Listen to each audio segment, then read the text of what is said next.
Hello friends, मेरा नाम प्रीति है और आपका बहुत बहुत स्वागत है हमारे इस यूट्यूब चैनल पर जिसका नाम है लेट्स ब्रेक इट। इसके माध्यम से हम जो है एनटीए नेट पेपर 1 की तैयारी करेंगे और जिसके अंतर्गत कुल 10 यूनिट्स होती हैं।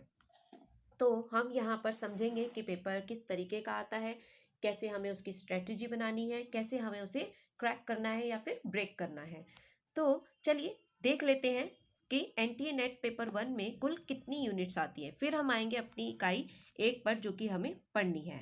तो चलिए देखते हैं कि पेपर 1 में कुल कितनी यूनिट्स आती है। तो पेपर 1 की मैं अगर बात करूं, मैं यूजीसी नेट पेपर 1 की अगर मैं चर्चा करूं तो इसके अंतर्गत कुल 10 यूनिट्स होती है जो हमें पढ़नी होती है, जो कि है शिक्षण अभिक्षमता, शोध अभिक्षमता यानी कि रिसर्च एप्टीट्यूड, अनुसंधान अभिक्षमता कह सकते हैं जिसे, बोध, संप्रेक्षण, गणितीय तर्क और अभिक्षमता, युक्ति युक्त तर्क, आंकड़ों की व्याख्या, सूचना एवं संचार प्रौद्योगिकी यानी कि आईसीटी यानी कंप्यूटर बेस्ड नॉलेज। उसके अलावा लोक विकास और पर्यावरण यानी कि इन्वायरमेंट के बारे में भी हमें पढ़ना है। और जो लास्ट यूनिट है हमारी वह है हायर एजुकेशन यानी कि उच्च शिक्षा प्रणाली। यहाँ पर हमें इन 10 जो है इसके अंतर्गत यानी पेपर 1 में यूजीसी नेट पेपर 1 के अंतर्गत हमें 10 यूनिट्स पढ़नी होती हैं, जो कि ये हमारी थी एक एक करके जिन्हें हमने देखा। इन्हीं पर जो है हम चर्चा करेंगे और मेरा पूरा फोकस रहेगा कि हम पेपर 1 को जो है हिंदी भाषा में यानी कंटेंट देने की आपको जो है कोशिश करूंगी। तो चलिए शुरू करते हैं आज का हमारा वीडियो, जो कि मेन पर्पस से था, यानी कि मैं आज आपको शोध अभिक्षमता यानी कि रिसर्च एप्टीट्यूड को जो है आपको बताना चाहूंगी कि रिसर्च एप्टीट्यूड होता क्या है और उसी को हम जो है चर्चा करेंगे।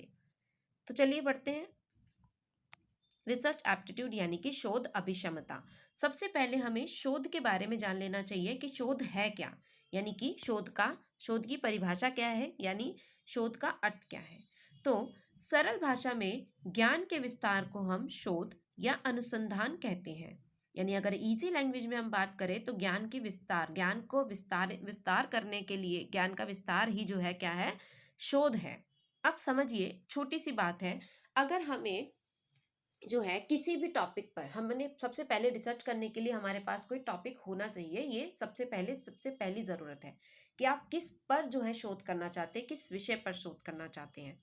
उस विषय को हम चुनते हैं और उसके अंतर्गत हम नए नए तथ्यों को उसके साथ इंक्लूड करते हुए चलते हैं। जो भी हमें नए नए तथ्य वहां पर मिलते हैं जो कि पहले से मौजूद नहीं थे या फिर कुछ त्रुटि के साथ मौजूद थे, उन्हें हटाकर हम नए तथ्यों को वहां पर रखते हैं और इसी तरह हमारे ज्ञान का क्या हो जाता है, विस्तार हो जाता है और ज्ञान में वृद्धि हो जाती है।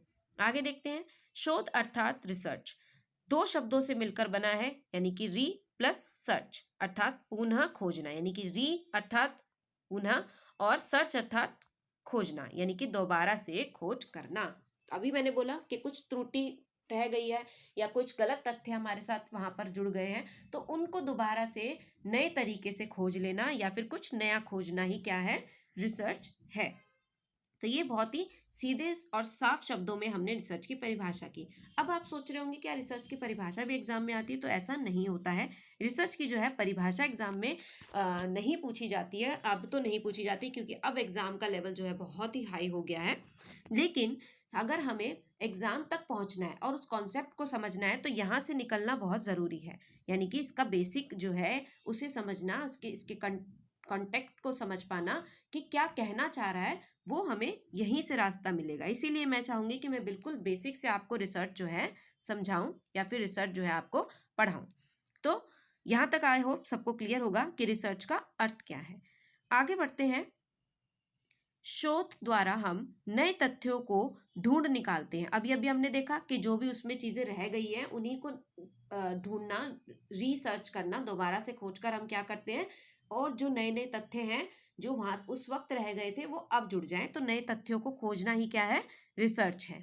अगला पॉइंट क्या कहता है, शोध को अनुसंधान, गणवेषणा, अन्वेषण, औज, अनुशीलन, परिशीलन, आलोचना, रिसर्च आदि नामों से भी पुकारा जाता है। यानी कि अगर हम बात करें कि जो शोध है यानी कि अनुसंधान है, जिसे अंग्रेजी में हम रिसर्च कहते हैं, उसके अन्य नाम भी हैं जिन्हें हमें ध्यान रखना है कि अन्य नाम क्या क्या हैं। ये सारे नाम इंपॉर्टेंट है, हमें याद रखने हैं, ध्यान में रखना है कि जो है रिसर्च का और अन्य नाम क्या क्या है, ये हमें ध्यान में रखना है।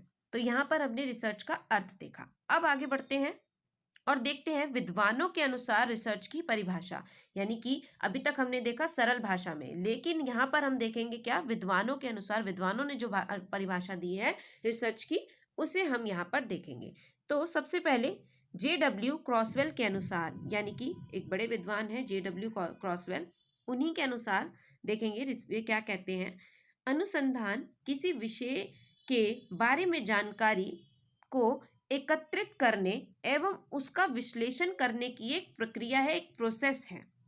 अनुसंधान क्या है, जैसे मैंने बोला कि कोई अनुसंधान करने के लिए, रिसर्च करने के लिए हमारे पास एक टॉपिक होना बहुत ज़रूरी है। तो वो टॉपिक जो है, विषय के बारे में जानकारी को एकत्रित करना, उसी टॉपिक जो हमने चूज़ किया अपनी रिसर्च के लिए, जो हमने चुना है अपनी रिसर्च के लिए यानी कि शोध के लिए, उसके बारे में जानकारी को इकट्ठा करना और उस जानकारी को इकट्ठा करने के बाद उसका विश्लेषण करना, यानी कि डेटा एनालिसिस करना, जो कि तथ्य यानी कि जो हमने सैंपल्स जो हमने इकट्ठा किए हैं, जो जानकारियां हमने इकट्ठा की है, उन्हीं को क्या कर देना, उसका अच्छे से विश्लेषण कर लेना, उसको एनालाइज करना कि क्या चीज़ें इसमें रखने लायक है और क्या चीज़ें इसमें से निकालने लायक है, वो सब देखना। तो ये था JW क्रॉसवेल के अनुसार अनुसंधान का अर्थ या फिर परिभाषा। अगला जो है हमारा, वह है एडवांस लर्नर्स डिक्शनरी के अनुसार। अनुसंधान विशेष रूप से नए तथ्यों की खोज के लिए एक सावधानी पूर्वक जांच है। अभी अभी जो हमने ऊपर देखा कि नए तथ्यों को खोजा जाता है और जो सत्य है उस तक पहुंचा जाता है, उसी को सावधानी पूर्वक जो है, उसी वही जो है रिसर्च है कि उसको हम सावधानी पूर्वक जांचें और समझें कि यह क्या है। तो ये हमने विद्वानों के अनुसार और एक एडवांस डिक्शनरी जो है उसके अनुसार देखा। तो इसी प्रकार अलग अलग विद्वानों ने और भी जो है, विद्वान इस पर चर्चा करते हैं, लेकिन सभी के बारे में जानना जरूरी नहीं है। क्यों? क्योंकि परिभाषाएं जो है पेपर के अंदर जो है पूछी नहीं जाती, मतलब ना के बराबर ही पूछी जाती है, क्योंकि मैंने जैसे कि बताया कि पेपर का लेवल हाई हो गया है इसीलिए। पर लेकिन इनको समझना इसलिए ज़रूरी था, वही कि पहले बेस को हम समझते हुए चलेंगे। आगे बढ़ते हैं। यहाँ तक हमने शोध का अर्थ देख लिया है, अब हम बढ़ते हैं। तो आगे बढ़कर देखते हैं हम शोध के उपागम यानी अप्रोचेस टू रिसर्च। ये हमारे लिए बहुत ये इम्पॉर्टेंट है, मतलब अभी तक हम अर्थ कर रहा था हमने, इसके बाद ये जो है इम्पॉर्टेंट है जिसे हमें ध्यान से समझना है। शोध के उपागम कौन कौन से हैं? पहला है प्रत्यक्षवाद और दूसरा है हमारा उत्तर प्रत्यक्षवाद, यानी कि पॉजिटिविज्म और पोस्ट पॉजिटिविज्म। ये दोनों ही बहुत अपनी दोनों ही जो है इम्पॉर्टेंट है और दोनों को ही हमें समझते हुए चलना है क्या है। तो प्रत्यक्षवाद यानी कि पॉजिटिविज्म को पहले समझ लेते हैं कि है क्या। प्रत्यक्षवाद एक साझा विश्व दृष्टिकोण है जो एक ही अनुशासन में मान्यताओं और मूल्यों का प्रतिनिधित्व करता है। यानी कि एक ही सांचे में, एक ही जिस ढर्रे में चलता आ रहा है, जो रूल फॉलो करता आ रहा है, नियम, उसको मानता हुआ, उसी अनुशासन में चलता हुआ मान्यताओं और मूल्यों का जो है प्रतिनिधित्व करता है। यानी कि वो एक ही अनुशासन क्या है, साइंटिफिकली मतलब होना, कि वैज्ञानिक तौर पर जो मान्यता है उन्हीं को मानना। आगे देखें, दर्शन शास्त्र में प्रत्यक्षवाद मुख्य रूप से इस विचार का पालन करता है कि अवलोकन के माध्यम से प्रत्येक तथ्यात्मक ज्ञान ही भरोसेमंद है। यानी कि जो हमारा रिसर्च टॉपिक है और हमने उस पर जब थोड़ा अब उसको समझा, उसके बारे में जानकारी इकट्ठी करने की कोशिश की, उस पर रिसर्च की और उसका अवलोकन किया उन तथ्यों का, तो पोस्ट पॉजिटिविज्म उसको ही क्या मानता है, उन्हीं तथ्यात्मक ज्ञान को क्या मान रहा है, भरोसेमंद मान रहा है, यानी कि हम उस पर आंख मूंद कर भरोसा कर सकते हैं। आगे क्या कहता है, प्रत्यक्षवादी आमतौर पर कटौतीत्मक दृष्टिकोण अपनाते हैं। यानी कि प्रत्यक्षवादी जो है वो आमतौर पर कटौतीत्मक दृष्टिकोण को अपनाते हैं, यानी कि जितना है वैज्ञानिक तौर पर जितना माना गया है उतना ही उनको मानना है, उससे अधिक मतलब उसकी बाहर की चीजों को नहीं एक्सेप्ट करते हैं, ये कहना चाह रहा है। आगे, एकाग्रता तथ्यों पर रहती है। जैसे कि मैंने आपको कहा कि कंसंट्रेशन जो है और जो फोकस जो है वो कहाँ रहता है, सिर्फ और सिर्फ तथ्यों पर, जो कि हमने वैज्ञानिक तौर पर इकट्ठा किए हैं और वैज्ञानिक तौर पर समझे हैं, उन्हीं पर जो है पूरा पूरा क्या रहता है, फोकस रहता है, एकाग्रता बनी रहती है। तो ये था प्रत्यक्षवाद यानी कि पॉजिटिविज्म। आगे देखते हैं उत्तर प्रत्यक्षवाद यानी कि पोस्ट पॉजिटिविज्म क्या कहता है। तो पोस्ट पॉजिटिविज्म कहता है यह दृष्टिकोण पद्धतिगत बहुलवाद का समर्थन करता है। इस धारणा के अंतर्गत शोध में लागू की जाने वाली विधि का चयन शोध प्रश्न के आधार पर किया जाना चाहिए। यानी कि जो प्रश्न हमने चुना है अपनी रिसर्च के लिए, उस प्रश्न पर रिसर्च करने के लिए, यानी कि रिसर्च टॉपिक जो हमने चुना है उसको रिसर्च करने के लिए जो उसकी जो विधि होगी, जो विधि जैसे कि मेथड्स यानी कि रिसर्च के मेथड आगे हम पढ़ेंगे, मेथड्स ऑफ रिसर्च, तो वो विधि भी जो है किसके अनुसार होनी चाहिए, प्रश्न के अनुसार होनी चाहिए। जिस तरह का प्रश्न है उसी तरह की विधि हो।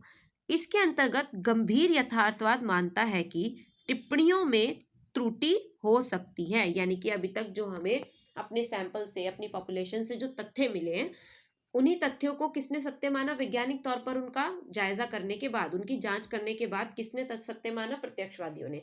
वहीं उत्तर प्रत्यक्षवादी क्या मानते हैं कि उन टिप्पणियों में भी त्रुटि होने के चांसेस हैं, यानी कि उनमें भी कुछ कमी है और अगर हम उन्हें दोबारा से सर्च करेंगे या फिर उनमें कुछ एडिट करना चाहेंगे तो वो भी हो सकता है। ऐसा मानते हैं कौन, उत्तर प्रत्यक्षवादी, यानी कि पोस्ट पॉजिटिविज्म। सिद्धांतों को संशोधित किया जा सकता है, ऐसा कहते हैं। यानी कि कुछ चीजें चेंजेस करके, अगर मान लीजिए हमारे रिसर्च का टॉपिक कुछ ऐसा है जो उन तथ्यों पर नहीं जा रहा है और कुछ नया उसमें ऐड करने की जरूरत है, तो वो किया जा सकता है। ऐसा कौन मान रहा है, उत्तर प्रत्यक्षवादी मानते हैं। वास्तविकता को अनिश्चितता के साथ नहीं जाना जा सकता। ये निश्चितता है, इसको जो है आप निश्चितता कर लीजिए।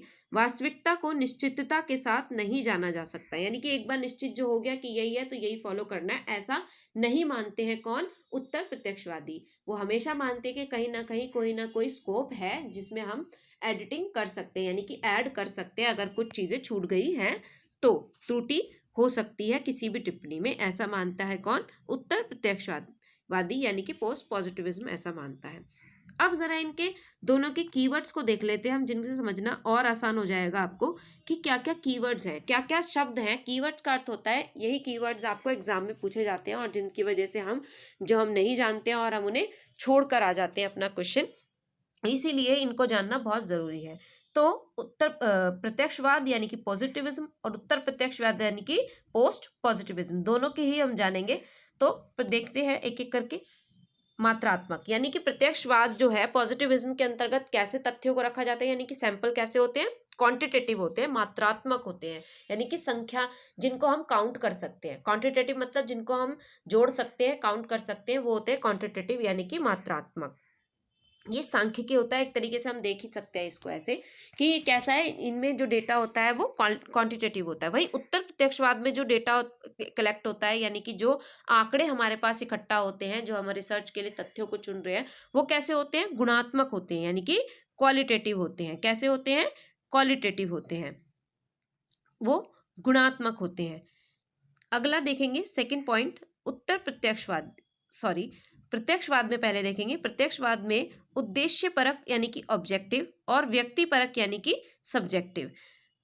प्रत्यक्षवाद में जो है ऑब्जेक्टिव थॉट्स को माना जाता है, यानी कि जो है वही है। ऑब्जेक्टिव क्या होता है, ऑब्जेक्टिव मतलब चार, जैसे कि चार ऑप्शंस, आपको ऑब्जेक्टिव टाइप पेपर ऐसे आता है, आपका चार ऑप्शन दे दिए, उसी के अंतर्गत आपको घूमना है और वहीं से आपको अपना आंसर जो है सेलेक्ट करना है। वहीं उत्तर प्रत्यक्षवाद क्या मानता है कि नहीं, ये सब्जेक्टिव होना चाहिए, यानी कि यहाँ पर आप अपने विचार रखने के लिए पूरी तरह स्वतंत्र हैं, ये कहता है उत्तर प्रत्यक्षवाद। यानी कि ये कैसा होता है, सब्जेक्टिव होता है। इन कीवर्ड्स को ध्यान रखना है। अगला है आगमनात्मक यानी कि इंडक्टिव, और उत्तर प्रत्यक्षवाद वही डिडक्टिव को मानता है। इंडक्टिव और डिडक्टिव थ्योरीज को हम आगे पढ़ेंगे जब हम मेथड्स को समझेंगे। अगला वैज्ञानिक यानी कि साइंटिफिक अभी हमने पहले ही बात कर ली है कि साइंटिफिक चीजों पर ही चलता है, और वहीं उत्तर प्रत्यक्षवाद किस पर चलता है, व्याख्यात्मक यानी कि इंटरप्रिटेटिव, यानी कि इसकी व्याख्या कर हम सकते हैं। जैसे कि सब्जेक्टिव में व्यक्तिपरक है तो हर व्यक्ति की अपनी व्याख्या होगी, अपने तरीके से समझेगा, अपने तरीके के थॉट्स देगा, लेकिन ऐसा नहीं है कि वो जर्नली ऐसे ही बात कर रहा है, नहीं, वो वहां पर भी कुछ वो तथ्यों को ध्यान में रखते हुए ही बात करेगा। अगला पॉइंट है प्रत्यक्षवाद में यानी कि पॉजिटिविज्म में परंपरागत यानी कि ट्रेडिशनल तरीके से चलता है। अभी हमने देखा कि एक अनुशासन एक सांचे में चल रहा है, उसी में चलेगा, तो ट्रेडिशनल बोला जाएगा उसको, कि उसी तरीके से माना जाएगा, उसी तरीके से तथ्यों को इकट्ठा करेगा, उनको एनालाइज करेगा, समझेगा, वैसे। लेकिन उत्तर प्रत्यक्षवाद में क्या होता है, न्यू फॉर्म्स को माना जाता है, यानी कि नए नए तरीकों को आप अपनाकर नई नई सर्च कर सकते हैं, नई नई रिसर्च कर सकते हैं। लास्ट है इसका पॉइंट यथार्थवादी यानी कि रियलिस्टिक। प्रत्यक्षवाद जो है वो रियलिस्टिक होता है रियल चीज़ों पर, जैसे कि वैज्ञानिक है तो रियलिस्टिक है, इसलिए उन्हीं तथ्यों को मानेगा जिसका प्रूफ मिलेगा। वहीं उत्तर प्रत्यक्षवाद जो है वो आलोचनात्मक दृष्टिकोण को अपनाता है, यानी कि वहां पर अगर कोई चीजें उसमें जो कमियां हैं वो हम ढूंढ सकते हैं, निकाल सकते हैं, ऐसा मानता है कौन? उत्तर प्रत्यक्षवाद। तो ये कुछ की पॉइंट्स थे। तो यहाँ पर हमने समझा उत्तर प्रत्यक्षवाद और प्रत्यक्षवाद दोनों ही बहुत इंपॉर्टेंट है, और ये कीवर्ड्स भी जो है बहुत ही जरूरी है जो हमें ध्यान में रखने हैं। आई होप तो यहाँ पर हमारी जो है वीडियो ख़त्म होती है आज की। आई होप आपको वीडियो पसंद आई होगी। अगर पसंद आई है तो प्लीज़ लाइक एंड कमेंट करके बताइएगा कि आपको वीडियो कैसी लगी, कंटेंट कैसा लगा। आज की ये वीडियो हम यहीं पे ख़त्म करते हैं। Thank you.